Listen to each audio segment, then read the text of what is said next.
Hello everyone, this is Luke again, and welcome back to yet another episode of the Ninjago Icebergs. So, today, we're actually going to be visiting my friend DailyRoLord's, iceberg. Because remember, a few months ago, he actually made a two Ninjago Iceberg videos. Part 1 and Part 2. This is an iceberg he created. So this is completely his, so all credit to DailyRoLord. I have him in my suggested channel, so you can find him there. But if you don't know who he is, he's basically one of the biggest Ninjago YouTubers right now, with over 17,000 subscribers to his name in only the span of like 3 years, probably, which is an incredibly fast time. So if you want to subscribe to him, please check the link in the description below, and you will find his channel. And just tell him I sent you, alright? So this is his iceberg that he's done. So here we go. The True Potentials. Yeah, the True Potentials, I remember those. Those are basically, as you all know, you have to unlock your heart, basically, and get over what's holding you back, essentially. Ninjago still exist? Yeah, that's basically from outside Ninjago fans or former Ninjago fans who thought the show ended years ago, but they are shocked to find out that it still exists. It's kind of been more rampant now more than ever before because of the pandemic and because people were staying inside, so they kind of just wanted to watch it, and maybe when they find Ninjago on, like, let's say, Netflix or something, they'll be like, man, this show still exists? Okay, Lloyd is the Green Ninja, of course. A lot of people were actually very disappointed with this. They wanted Kai to be the Green Ninja, which made no sense, honestly. But, yeah, that was one of the biggest plot twists in the series. And I said one of the biggest because the biggest one is also in this layer. Zane is a robot. Yeah, this twist is basically the epitome of all the twists. Yes, I know Nia being Samurai X was revealed an episode before, but I heard that you could kind of easily tell who it is based on the minifig, so it wasn't really that big of a twist. The bounty, of course, and its many, many iterations and many, many destructions. I think I don't know. Well, I think most recently it was did the bounty appear in Seabound? I don't think it did. It may have appeared. The last time I remember, it was in Master of the Mountain, and I don't think it got destroyed. Well, it got destroyed somewhat in the first episode, but I can't remember any beyond that. So, but I may be wrong. The final battle, which wasn't actually the final battle. But yeah, that was supposed to be the original ending to the series, and basically the show would have ended there. But due to the success of Ninjago, it continued, of course. Next up we have Garmadon. Of course, the most iconic villain of the series, and the most memorable, obviously. And he has basically and right now, as of recently, he's going to get a new comic book series written by Skybound, not to be confused with the season known as Skybound. And hope this will explore him and what happened after March the Oni, which, a lot of people wanted that for a while. The Wicked Whip, and it's also its many iterations. It's the main theme song of the series, made by The Fold, and it's had so many iterations, like the Anachondri Whip, the Ghost Whip, the Temporal Whip, the Arcadian Whip, and most recently, I think, the Shintaro Dungeon Whip. Snakes, of course. The overabundance of snake villains in Ninjago, which honestly is really just making a lot of people mad at this point, because it's like, it really showcases a lack of sort of originality in a way. But yeah, snakes have appeared in like 5 or 6 Ninjago seasons out of the 14, 15 that we have now, which is almost half. That's close to half. So that's not really a great number, if I'm being honest.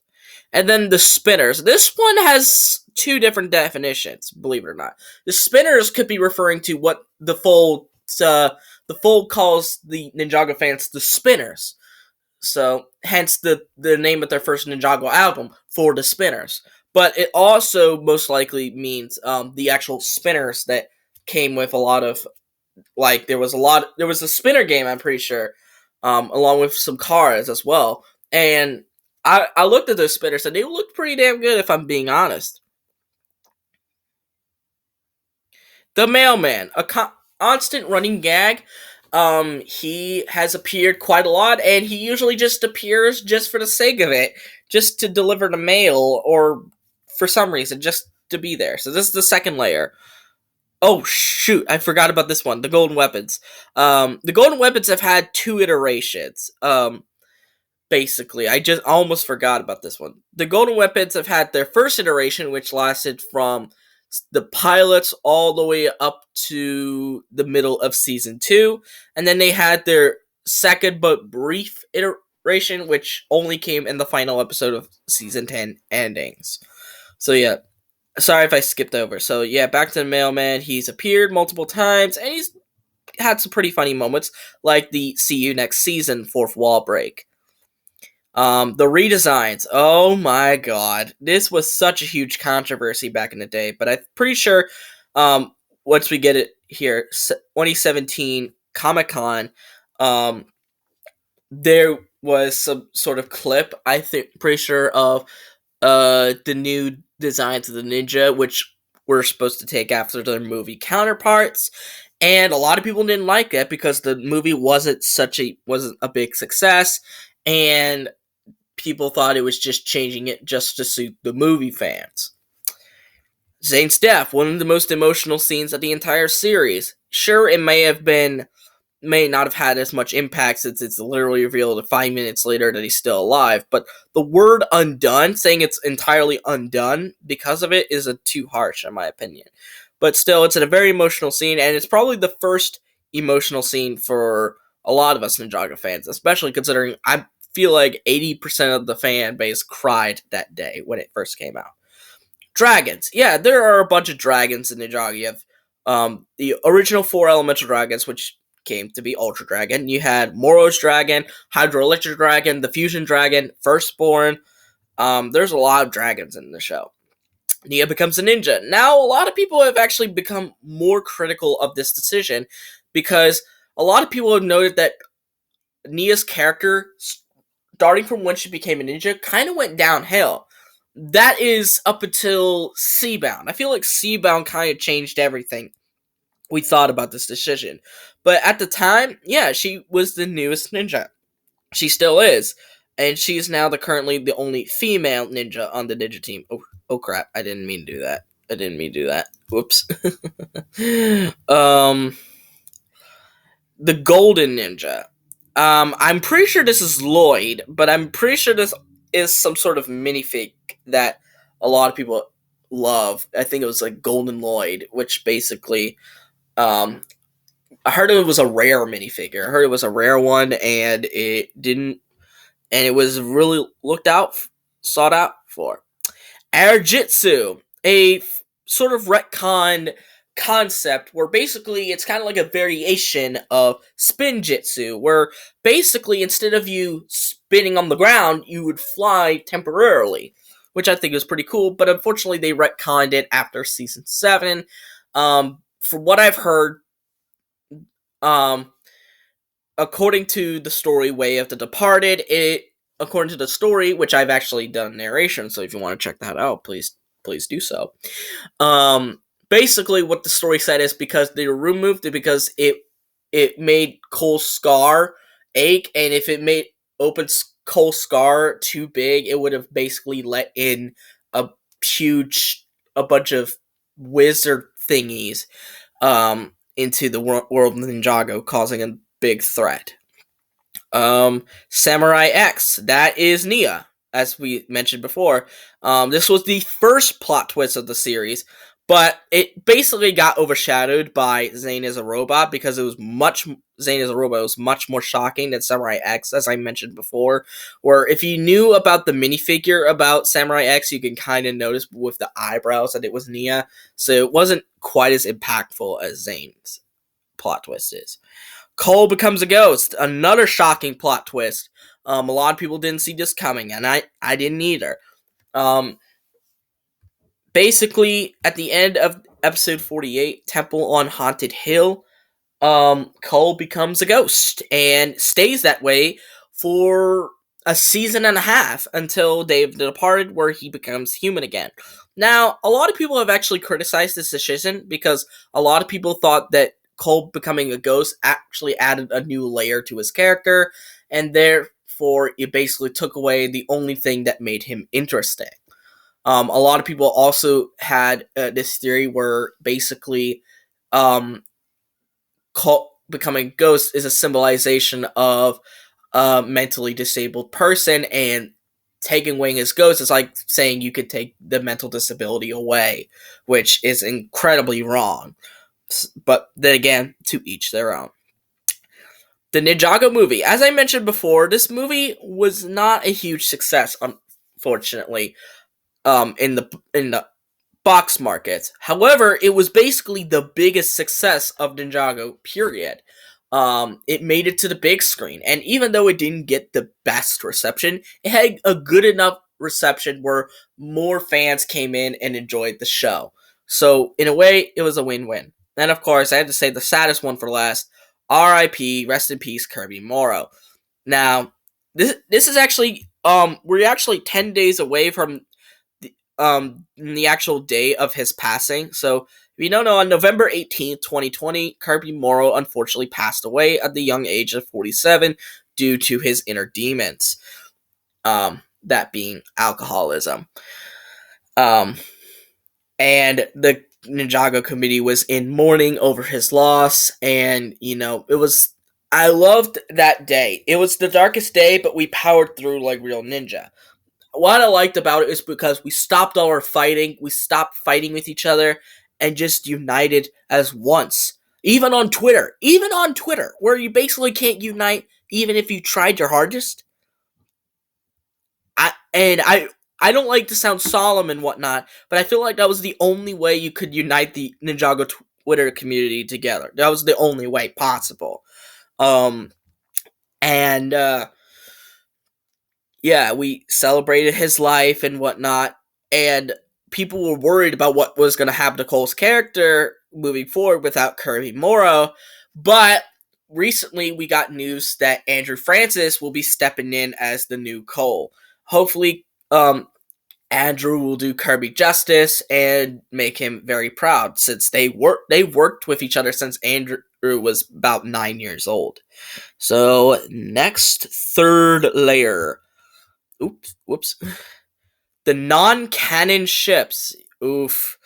This one got a lot of attention, especially on Twitter. A lot of people ship non-canon ships. There's only 3 that are considered canon. Jay and Nia, Ain and Pixel, and Kai and Skylar. But that one is a little bit iffy. But basically, a lot of people ship a lot of LGBT ships, like, for example, the infamous Green Flame ship, Kai and Lloyd, but a lot of people hate them because either 1, it doesn't make sense, 2, it's considered toxic, or 3, because it's considered because it's LGBT, which is incredibly homophobic. I remember back in 2019, the new controversial ship, which was Jay and Cole, aka Bruce. A lot of people despised this ship because of the Jay and Nia relationship and because of, homophobia. But what made it worse is that a lot of diehard people who ship LGBT said that people who didn't agree with them, they called them homophobic, even though that is clearly not homophobic. So it's trouble on both sides of the equation, where you have the actual homophobic people getting away with it because the people that are trying to call them out for it are calling out the wrong people. They're barking up the wrong tree, essentially. 2017 Comic-Con. Basically, like I said before with the redesigns, that was kind of where it all went down. And, I don't remember much of it because I'm pretty sure that was the most famous thing about the Ninjago Comic-Con of 2017. So I don't really remember much. So you can fill me in about what actually went down there. The season 11 hate. Oh my god. I remember this clearly, like it was day. When season 11 came out, it was filled with hatred. Hey, I was part of it too. I was part of the hate train too. And it's still regarded to this day as one of the most despised seasons in Ninjago's history because I think it was a complete tonal shift from the Oni and Dragon trilogy, which with the Oni and Dragon trilogy being a lot more mature and dark and much more deep with its storytelling, whereas season 11 kind of just went back to the basics essentially. And it didn't really provide anything. A lot of the plot didn't make sense. There was episodes that were placed weirdly and whatnot, and it just created a bunch of hate, Luckily, this hate has since died down, since most of the hate is now focused on the island being the worst Ninjago installment. Focus characters. Sometimes in certain seasons, there would be a focus ninja. Like, for example, for season 2, it was obviously Lloyd. For season 6, it was Jay. But then you have some cases where it's not so obvious. Like, for example, season 3 was supposed to be Zane's season, but Lloyd took up a predominantly amount of focus. And for season 4, a lot of people thought Kai was the focus, but he actually was not the focus at all. So, focus characters can be somewhat hit or miss, depending on who you talk to. The 16 realms. Now, there is something I will debate once we get further down, but basically, there are supposedly 16 realms in the world of Ninjago. So far, we have discovered about 8, 9, 10 of them, with about 6 of them still remaining lost. We have no idea what they are.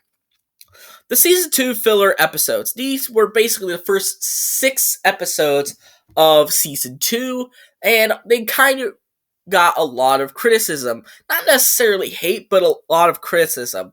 Especially considering, they didn't advance the story all that much. A lot of fans love story, and they want to see the story progress, and so to see it not progress kind of got on their nerves, which I can understand. Oh boy. The season 6 time reversal. Oh my god. I crapped on this so much back then. I don't hate it anymore, because considering what made me dislike season 6 was actually what happened after the reversal, but it is still considered, I think, not as much now, but back then it was considered one of the most controversial decisions in the show's history, because it basically undoes the entire season in a way. But it also doesn't undo it as well, which kind of creates some confusion. How can something be undone and yet not undone at the same time? It doesn't work that way. But anyways, animation change. Basically, Will Film APS animated the first 10 seasons of Ninjago, with DHX Media, now Wildbrain, animating from season 11 onwards. Now, there have been some vocal criticism towards Wildbrain, most notably the squash and stretch animation, which, dude, that is a founding thing of animation, is squash and stretch, and a lot of people considered it as a stretching problem. Now, this thing has died down, but it became most infamous with season 11, mostly because Wildbrain was just getting started with animating Ninjago, so they didn't exactly have the best outlook at that point, but they have definitely gotten better over time, and just in the span of 2 years, which is incredibly impressive. Lloyd was recast. Yes, he was. In 2017 to 2018, it was announced that, I think it was also announced at 2017 Con, but I'm not sure. Lloyd was recasted from Jillian Michaels to Samuel Vincent. Samuel Vincent gained praise for his vocal performance of Lloyd a lot, but one problem that kind of irks me is that they basically call the previous performance for Jaylee Michaels trash. Basically, they said it was pretty bad. They hated Lloyd's voice, and to me, this comes across as incredibly mean, but also in a way kind of sexist. Because I'm like, are you saying that because Lloyd's previous voice actor was a woman? It's like, come on, just show some respect to Jillian. She may not have been your favorite, but she deserves at least some respect. And then last for the third layer, Day of the Departed. Day of the Departed is the Halloween special, which aired most famously on October 29th, 2016, which was only, I think, about a week ago. So, yeah, and it didn't really get all that great reputation, because it was originally supposed to be, Return of the Villains, which is supposed to be a full-fledged season. But because of the Lego Ninjago movie getting delayed from 2016 to 2017, which we still don't know the reason why, that happened. It was eventually moved to 2017, and as a result, Day of the Departed was reduced to a Halloween special, a 45-minute special, with a lot of fans, most notably Tanner Fishies, criticizing it for its rust nature.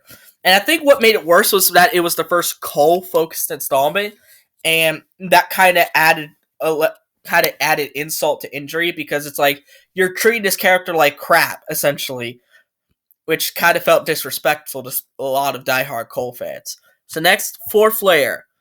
Come on, work with me. Cartoon Network. Ah, yes. Cartoon Network. The infamous network where basically they refused to air Ninjago, which we'll get into later. But basically, back then it actually treated Ninjago really well. And I actually have my own personal theory of why Cartoon Network just sort of gave up on Ninjago, so look out for that video. But anyways, Cartoon Network is very infamous for not airing Ninjago, or at least airing Ninjago months later, after basically other English-speaking countries like the United Kingdom and New Zealand have already aired it in their entirety. Now, this one is even worse now, because they have not even aired The Island or Seabound, and it's been over a year since they've last aired Master of the Mountain, so this is even worse. So yeah. Zane is the Ice Emperor.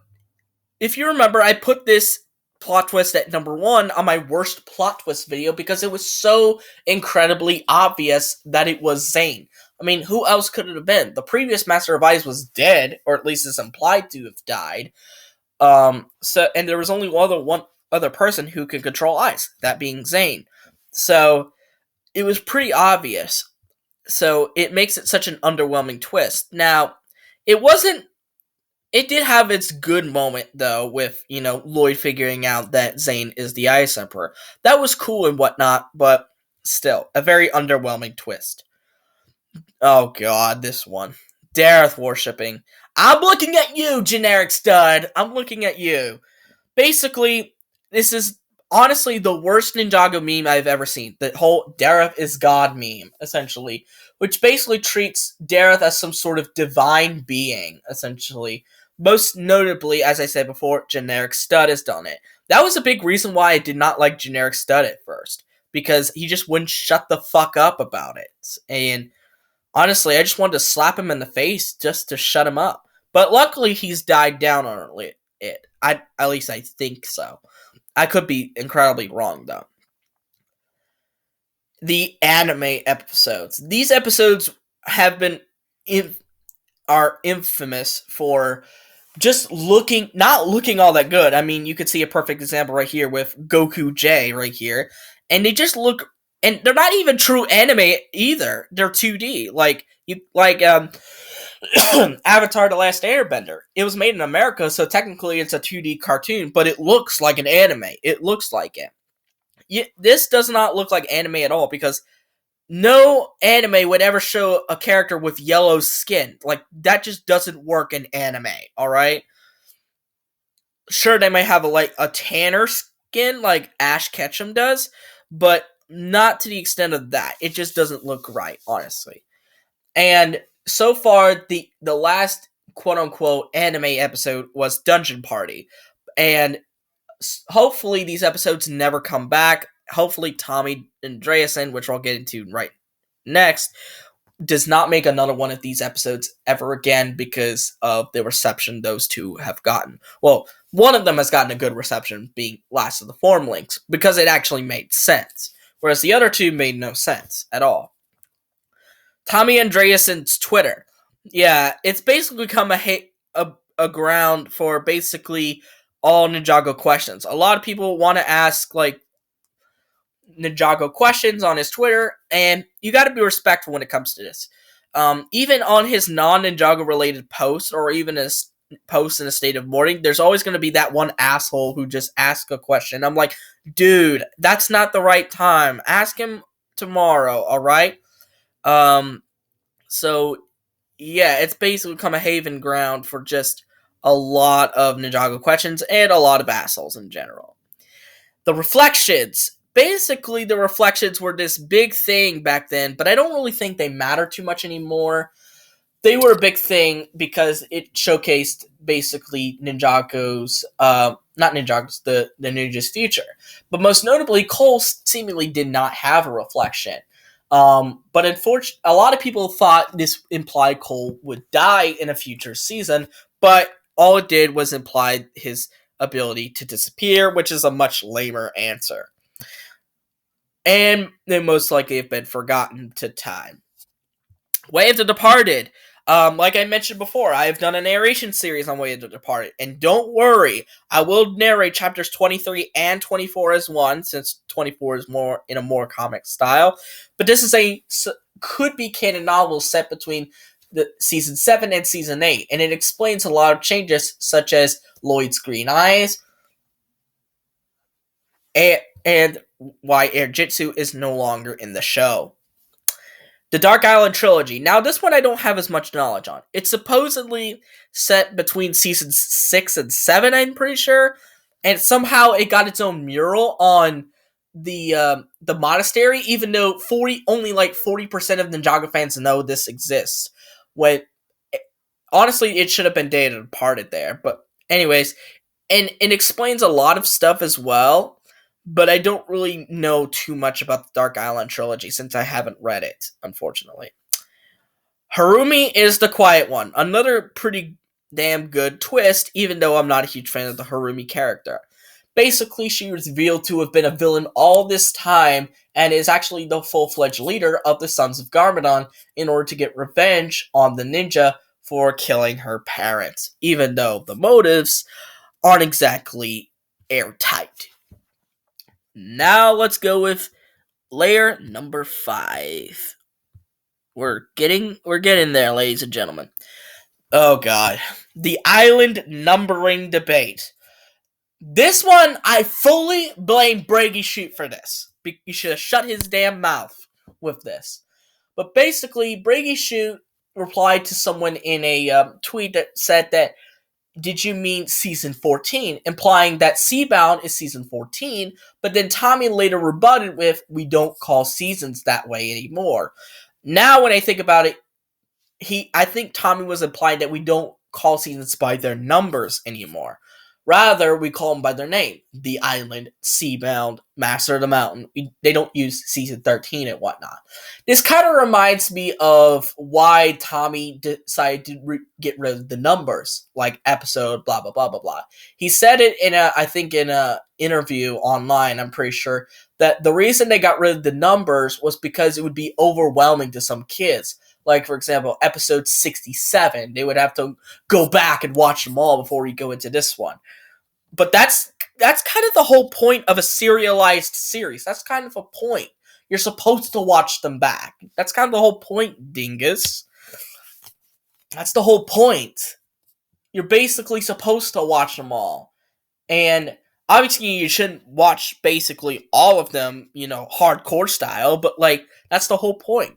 So this kind of made it a little bit more infuriating.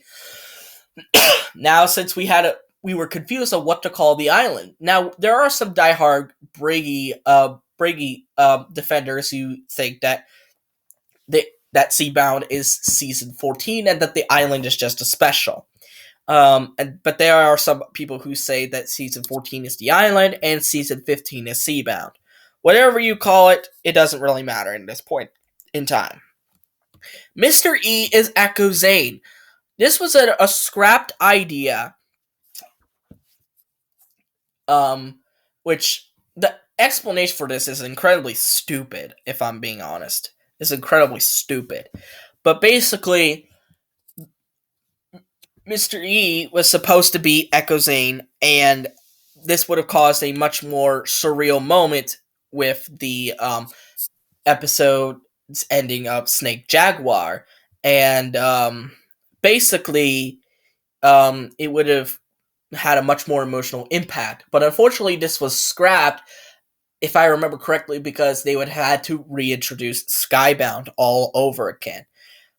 Hagemans, there's something called doing it off screen.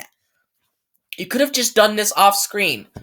Like, I understand they were trying to, protect movie fans. However, this is a completely stupid generalization of those fans because they just assumed that the movie fans have not watched the previous seasons, which that's stupid to say that. Why would you even say that?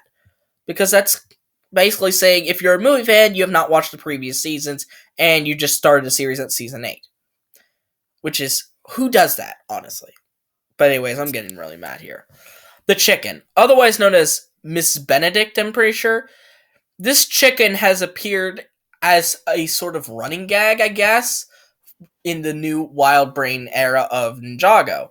And basically, it's just appeared in a lot of instances. So, Wojira or Wojira mentioned in season 8. Now, Nia mentioned something about Wojira, but she pronounces it like Wojira. Now, I actually had a theory about this because if you don't know, in Spanish, the letter J is pronounced the same way as we do the letter H. So, like a word like jalapeno, you don't say it like jalapeno, like a classic American would say. You say jalapeno. You say it like an H. So I'm pretty sure she just used a Spanish pronunciation of Wojira, but so I feel like Wojira was supposed to be the original name, but because of the spelling, most people would pronounce it as Wojira. They didn't think about this connection. That's just my theory on it, basically. But it was mentioned, and Wojira became a thing in Seabound as this sort of immaculate dragon-looking thing that is incredibly powerful to the point that even the first Ninjitsu master had trouble beating Wojira. Wu's Japanese accent. Oh my god, this one's gonna be awesome. Father would not want you to do this, brother. There's actually a funny story to this. Wu was originally supposed to have a Japanese accent. And Paul Dobson did that pre-version, but they decided to not go with it and go with a much more standard speaking voice. But unfortunately, they left one of the Japanese speaking lines in there, hence the legendary moment. The season 12 LGBT couple. Basically, this is supposed to be the two girls dancing in the one step forward, two steps back, the two girls dancing. I mean, I can see why. It was a couple's dance-off, after all. Why wouldn't they be a couple if it in a couple's dance-off? It's implied that they are a lesbian couple, but Tommy Andreasen later kinda didn't really shut this down, but more said it's up to your interpretation. Now, there are some people who believe they are sisters, some people say they are cousins, and some people who believe they are a couple. So, this one isn't outright confirmed to be an LGBT mention. So, with people who say the first instance of LGBT is season 12, that's technically wrong since that's more of up to your interpretation. But that one is not entirely confirmed. Woo Crew logo. Basically, I think I remember it was appeared quite a lot in season 6 to promote the upcoming Woo Crew game, I think. I think it was to promote the upcoming Woo Crew game. Or Woo Crew short, I think. And funny story, whenever I see the logo in season 6, when I watch it, I just shout, "Woo crew!" just because I just spotted it out. And if you don't know what this logo looks like, it's basically what looks like a white circle with a black outline of Sensei Wu's face. That's basically what it looks like. Clutch freed Noticon. This is a rather silly theory that basically states that Clutch has freed Noticon and that the Clutch we know is not actually Clutch powers. This first came up with the opening scene of Prime Empire, where Clutch Powers opens up, finds the Teapot of Tyron, rubs it, and then poof, just disappears. And what you can see as an orange smoke cloud, Noticon's cloud. And this the Teapot of Tyron, has made another appearance with Clutch in the Sweating to the Goldies Legacy short. But unfortunately, I believe this is a red herring, a sort of clue just to mess with people, to think that it's actually going to go somewhere. And yeah, I don't think it will go anywhere. I think it's just a massive troll move on the hands of the writers. The Ninjago Tenure documentary. This was basically a documentary which was made by 4 Ninjago fans, and is basically a behind-the-scenes look at some Ninjago stuff. I didn't watch the whole documentary myself, but I didn't really care for it all that much. Mostly because the length is incredibly long. It's like nearly 3 hours. Now, and also because I'm not super interested in behind-the-scenes stuff. But I know there are some people that do like behind-the-scenes stuff. But if you ask me, if you want to watch a true Ninjago documentary, you should watch DailyRoLord's, the creator of this Ninjago Iceberg, watch his Ninjago 10-year anniversary sort of thing. It's basically like an evolution of Ninjago, which I believe is what the Ninjago documentary should have been. It should have been an evolution of Ninjago, rather than a behind-the-scenes look at it. But that's just my opinion. Next up, Layer 6. We're getting close, ladies and gentlemen. Hashtag Air Ninjago. Yeah, I remember this. This was basically a movement on Twitter to basically force Cartoon Network to quote-unquote air Ninjago. And it kinda worked, I guess. It kinda worked. It got their attention, and supposedly, I think within a week, they decided to say, hey, let's air Ninjago. However, there were other theories that suggested that they were gonna air on this date anyway, and so it just became use of bad timing, maybe. But I heard this hashtag may have gotten sort of relapse back to life with, Cartoon Network's now more infamous not airing The Island and Seabound at all on the network. And it's supposedly not going to be airing on the network ever again. So, if that's the case, that would be incredibly sad. The Snake Train, or the Serpentine Train. I think this, if I remember, this was a canceled set, but I heard plans they might have brought these back, so I'm not too sure about this. I'm not a set person. Lloyd Dx. I think this is a non-canon minifigure that's supposed to just, make all the ninjas have the same suit, even though one of them does not, because Lloyd obviously did not have a DX suit, because he wasn't introduced back then. This is kind of similar to Digi Zane, where Zane obviously did not enter Prime Empire, but there was this card. I remember there was this card online that said that he was going to have a Digi suit. So, oh yeah, I've seen a lot of custom made Digi Zane suits online, and they look really good, if I'm being honest. The season 6 soundtrack. There's actually only one new soundtrack for season 6, and it's called the Noticon Suite. And the reason for this, I think it has to do with copyright. I'm pretty sure it was copyright or something like that. Reuse content in Seabound. Basically, I actually didn't notice this at first, but apparently some users have noticed that some lines in particular, like Zane's "I can't hold on" or "I can't control it," I think he said, or as Jay's "I love you," are reused in Seabound. And the reasoning is pretty obvious. It's a pandemic. They can only do so much in a pandemic, since they are probably working on the show from home. So, yeah. Kalmar voice request. The voice actor of Kalmar, Giles Panton, was incredibly nice to the point where he actually gave voice requests to random fans in the Kalmar voice. And I remember there was one for Pride Month as well, but it was also an even funnier one about the sus meme, the Among Us meme, like everyone is sus meme. So yeah, and there was a lot of funny stuff right there. The Rainbow Quash Crosswalk. Now, in my opinion, this is the first confirmed case of LGBT in the show's history. Not the couple from season 12, since that's, like I said, it was more of an interpretation. This one, if you could see in the episode Paper Girl, you would see a crosswalk. Now, in places I'm pretty sure like New York, they would do something called Pride Crosswalks, where it showcases the colors of the Pride flag. And a lot of LGBT Ninjago fans were incredibly happy with this, as they were finally getting representation in their favorite show. And a lot of people want more of it, So, yeah. Grand Palisade. This is actually an alias of Rhett Miller to hide the plot twist of Zane being the Ice Emperor. Unfortunately, that didn't work out too well, as everyone kind of knew by then it was Brett Miller. Graham happens to be Brett's middle name, and Palisade, I'm pretty sure it was the street he grew up on.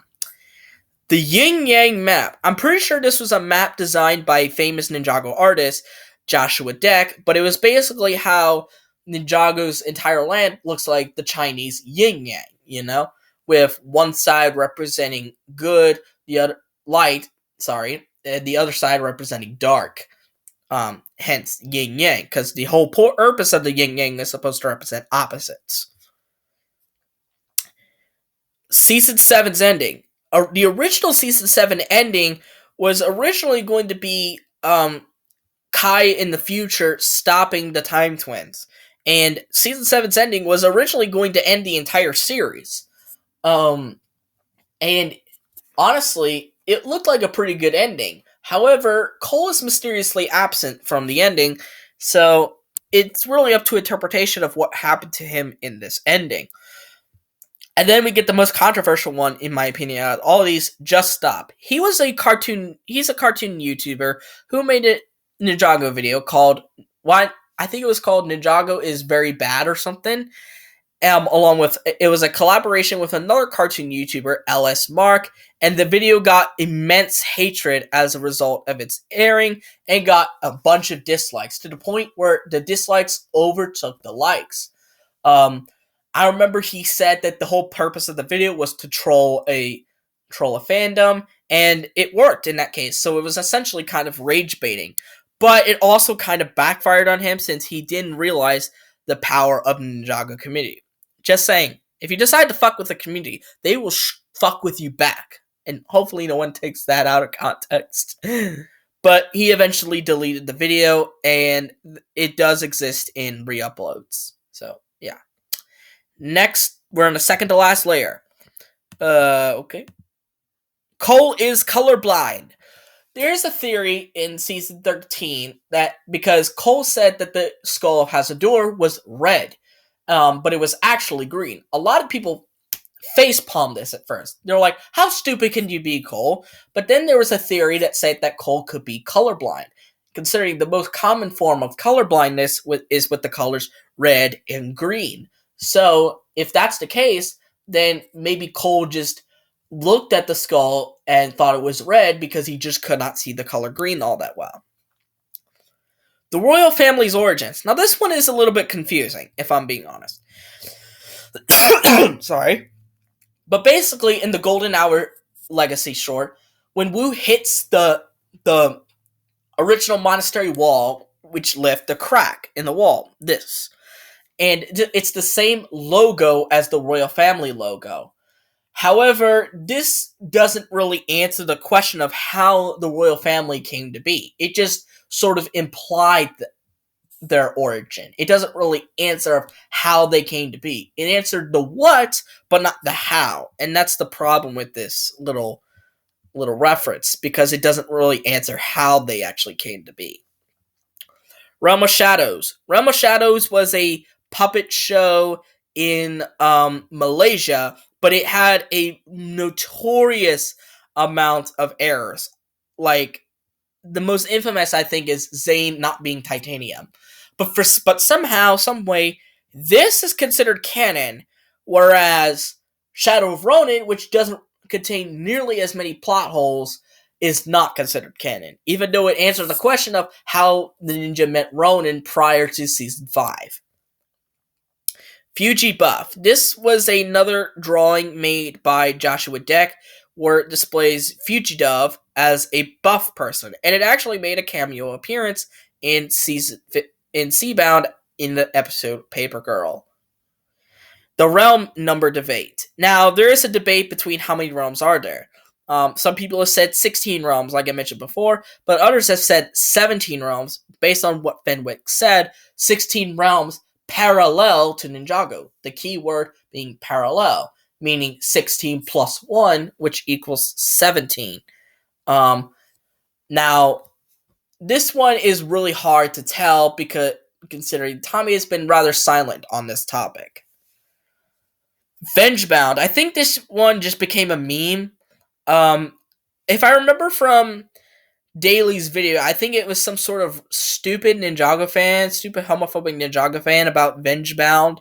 I thought it really just became a meme because of the whole bound thing, because of how many seasons end with the word bound, essentially. Because we had Skybound, Seabound, and there was also Courtbound, I'm pretty sure, at one point by Tommy. And so came Vengebound as a result. Albrecht Studios is a scammer. Now, this one is kind of a bit of two references. This could reference the actual AI, which is kind of actual sort of Siri-like voice saying these exact words on an episode of The Island, where it sounds like this. Albrecht Studios is a scammer. It literally sounds like that, and someone actually caught him with this, and he later deleted the video. But it also could just be referencing how Albrecht Studios is just a very notorious scammer in the community, and basically loves to scam people out of their money. Floyd, Master of Dragons. This is basically a funny little fail on the part of Cartoon Network as they upload Ninjago clips. They actually they misspelled Lloyd as Floyd, which ironically in Woo's Tease, Lloyd would also use the name Floyd as a result. So maybe this was a shot towards Cartoon Network, I guess. But I also, if I remember, I think they misspelled Master Woo's name. Instead of W-U, like Woo, they spelled it W-O-O. Which I was thinking, how in the world can you mess that up? And then lastly, Scott Godon Deiko 2. Scott Godon Deiko 2 was a member of the Ninjago team, but unfortunately he passed away in 2019. I think Daily said due in a car accident, and he was given in memory of at the end of season 10 endings. Final layer. Racist aspects of Ninjago. Yeah, I remember there was this website dedicated to trying to point out all the quote-unquote racist, but in my opinion, the word racist is not the correct term to use. To me, it should be culturally insensitive aspects of Ninjago, such as the amount of Orientalism, and more specifically, how there's only one Asian in the main cast, aka Vincent Tong. And I remember one of the characters they targeted was Master Chen, as they thought he was an epitome of Chinese stereotypes. Like I said before, the term racist is not the right word in this case. To me, it's culturally insensitive, because to me, racism is an intentional act. You don't accidentally be racist. No, you either are entirely racist or you're not. You can't be accidentally racist. Marumi. This is basically the ship between Moro and Harumi, and I don't know why people ship them, because my guess is because they are both quote-unquote redeemed characters, but another part of me thinks that they just both hate Lloyd, so they love their hatred of Lloyd. So, yeah, it's a very weird ship, if I'm being honest. Nude Nia images. Oh yeah, I remember seeing these, and these were just straight up disgusting. So someone posted Ninjago pictures of Nia, but with full-on breasts, and it looks incredibly inappropriate. And honestly, as I'm talking about this, I want to vomit, basically, because it's like, this must be the work of some sort of horny teenager who's obsessed with Nia. It must be some horny teenager, probably. Ninjago fried chicken. I actually did not know this one at all. But basically, as you can see in this picture, this is a reference to Kentucky Fried Chicken, a very popular restaurant here in America. And it's basically Ninjago's version of Kentucky Fried Chicken. Soundtrack spoil plot twist. The most infamous case of this. There are two cases of this, actually. The first one happened to be Pythor, where basically the plot twist was the stranger is Pythor, and you could tell based off of the soundtrack at the end of the episode.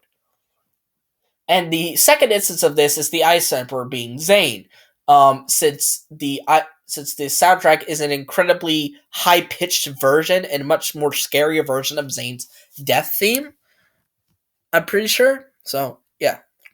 Notacon's original name. Notacon was originally called Azad, but unfortunately this was changed, I think, because there was some sort of Syrian dictator named Bashir al-Assad who shared a very similar name, and they didn't want the name to be connected with each other, so they changed the name to Notacon.